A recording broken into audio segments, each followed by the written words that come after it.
McTominay delivers a title-winning bicycle kick. Liverpool to pull off 2025's biggest transfer. Bellingham is headed to the Premier League, and all the madness from over the weekend. This is DMAC Daily. Just when you thought Man United couldn't take any more L's, Scott McTominay, the Carrington lad who was let go last summer, just wrote his name in the history books of Italian football with a timeless golazo to win Napoli the Scudetto, picking up the Serie A MVP award for his troubles. This is a generational redemption arc from the big man. 13 goals, 4 assists. Not bad for your first season in Italian football. He wasn't the only former Red Devil to turn things around this season. Romelu Lukaku with 24 goal involvements, including the most Serie A assists. But the real star of this team is the one and only Antonio Conte. He took this Napoli side that finished 10th last season straight to title glory, just like he did at Chelsea previously. But with Napoli, he did it without their star striker Osimhen, and having lost Kvaratskhelia mid-season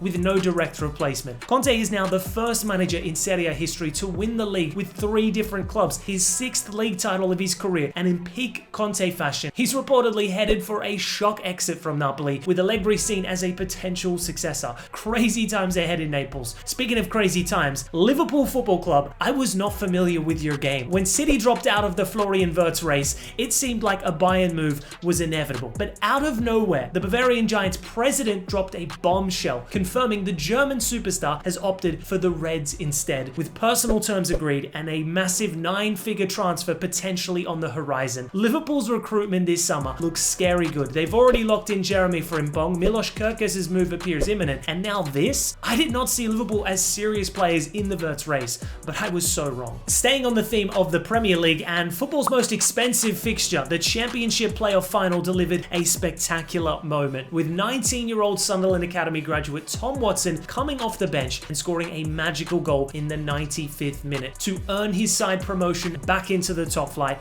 after 8 years in the EFL. Now, Watson won't be featuring for the Black Cats next season. He's headed to Brighton, but fellow wonder kid Joe Bellingham could be about to light up the Premier League. Awesome to witness the young lad lift silverware at Wembley like his big bro did a year ago. So Sunderland are now back on the big stage. I can't wait for next season's Timeware derby. Staying on the topic of the Premier League, Matchday 38 delivered some wild moments. City won at Fulham to place 3rd. Chelsea secured 4th place with a massive 1-0 victory over Forest. Champions League nights back at the bridge. Newcastle crumbled at home to Everton, but still finished in the Champions League places due to United's 2-0 victory over Villa. But it was a refereeing blunder that will have Villa fans fuming. At 0-0, United's keeper spilt the ball. Morgan Rogers picked it up and finished, but the ref blew his whistle before Rogers' shot, claiming a foul on the keeper. It was clearly not a foul, but VAR wasn't able to intervene due to the whistle already being blown. Villa then copped 2 goals and will miss out on the Champions League as a result. Yikes. Now for some final quickfire news, Mbappe bagged a brace to pick up the Pichichi and Golden Boot Award for 24-25 in the emotional farewell fixture of Lucas Vazquez, Carlo Ancelotti, and of course Luka Modric, leaving the pitch to a guard of honor by both teams, a special send-off for a special player. We had the DFB Pokal final with Stuttgart winning their first major title in 18 years, ensuring Europa League qualification. Gotta give praise to their opponents though. 3rd-tier underdog side Arminia Bielefeld knocked out 4 Bundesliga clubs to reach the final. What a cup run it was. And finally, Sporting defeated Benfica 3-1 in their cup final to complete the double. Gyökeres with a special send-off. The same can't be said for Di Maria. He was reduced to tears following defeat in his final fixture. Also, Mateus Reis. How this man escaped a red card, I will never know. Insane stuff. Anyways, that's all for DMAC Daily. See you tomorrow.